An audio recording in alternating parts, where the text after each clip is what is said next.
Welcome to the Self-Esteem and Healthy Relationships phase. My name is Kawana, and I'll be reviewing your session outline for 3 for Me with you guys today.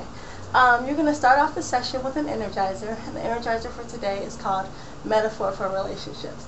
And moving forward in the Self-Esteem and Healthy Relationships phase, keep in mind that we're really trying to help the kids learn how to build those positive relationships, because unfortunately in today's society it's really easy for the kids to put mean and negative things out there and to kind of degrade themselves and their friends.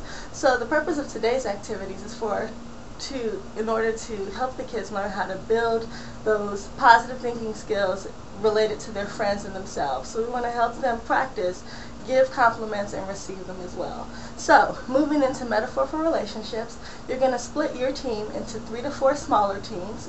Each of those teams should have about 3 to 4 people. You'll give everyone on that team 4 slips of paper, and they'll include things like the most positive person, the most likely to travel the world, and finally something like the shyest person.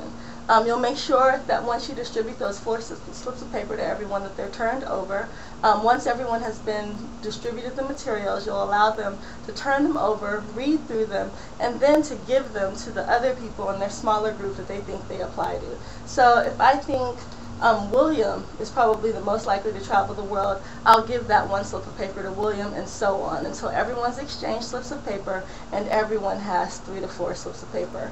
At the end of the activity, you'll have everyone read through them and kind of read them out loud and say whether they agree with what's ever written on the slip of paper, whether they were surprised, or whether they're even proud of what's written on the sheet of paper, and just talk to the kids about how they felt in receiving positive accolades and compliments from their peers.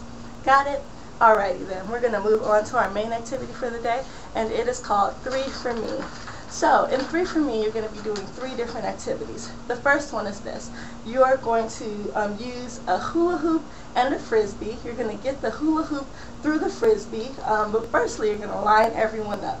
So everyone will have an opportunity to get their frisbee or throw the frisbee through the hula hoop.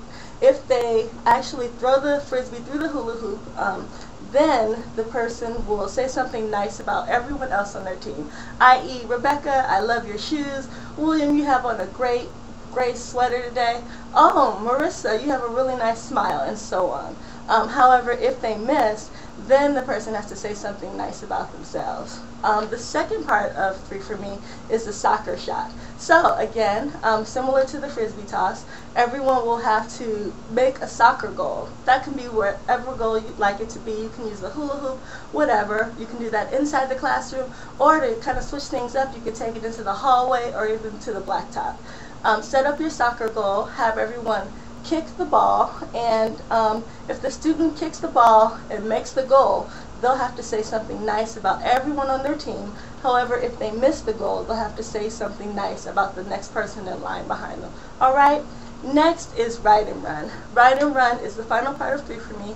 This is a relay, so you're going to split your group into 2 teams. Those two teams are going to do a relay to see which group can write the most positive compliments on a sheet of butcher paper or on the board the fastest. So you'll have a 3-minute time frame. So what will happen is this. The first person in line will have a marker, a piece of chalk, whatever they need. They'll run to the board, write that positive comment, accolade, whatever, write it up, run back to the line, tag the next person, and so on until you figure out which team has written the most in 3 minutes. Alright, so for additional details, feel free to refer to your session outline that's provided to you by your program coordinator. And always, if you have any questions, feel free to follow up with us. After you conclude your activities, please move into your Let's Talk, where you discuss the purpose of the activities and then your one big thing, because that's our minute of FaceTime with the parents where they get to learn about what their kids are doing in Teamworks. Finally, please reward your kids for coming to Teamworks by giving out those Teamworks bucks. See you next week. Thank you.